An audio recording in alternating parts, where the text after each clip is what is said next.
యేసుక్రీస్తు నామంలో బెతస్తా విడుదల పరిచర్యల తరపున మీ అందరికీ ప్రేమపూర్వకమైన వందనాలు. ఈ దిన వాక్య ధ్యానము, ఆకాశములు దేవుని మహిమను వివరించుచు ఉన్నవి, అంతరిక్షము ఆయన చేతి పనిని ప్రచురపరచుచున్నది. కీర్తనల గ్రంథం 19వ అధ్యాయం 1వ వచనము.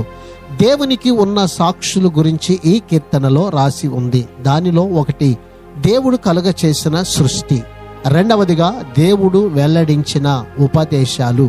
పాపానికి దూరంగాను తన సృష్టికర్తకు ఆనందం కలిగించే రీతిలోనూ ఉండాలన్న కోరికతో ఈ కీర్తన ముగుస్తూ ఉంది.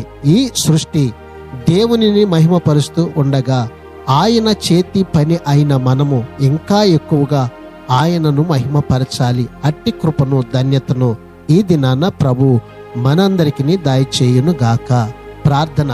మహాపరిశుద్ధుడా, మహోన్నతుడా, జీవాధిపతి, మా మంచి యేసయ్య, మరొక నూతన దినాన్ని మీరు మాకు ఇచ్చినందుకు వందనాలు, స్తోత్రాలు చెల్లిస్తూ, ఈ సృష్టి యావత్తు కూడా ప్రభువా నిన్ను మహిమపరుస్తూ ఉండగా, నీ పోలిక చొప్పున నీ చేతి పనిగా చేయబడినటువంటి మేము ఇంకా ఎక్కువగా ప్రభువా నిన్ను ఘనపరిచి మహిమపరిచేటువంటి కృపను, ధన్యతను ఈ దినాన ఇదిగో ప్రభువా మా అందరికీ మీరు దయచేయమని యేసు ప్రశస్త నామములో ప్రార్థించి అడిగి వేడుకుంటున్నాము తండ్రి.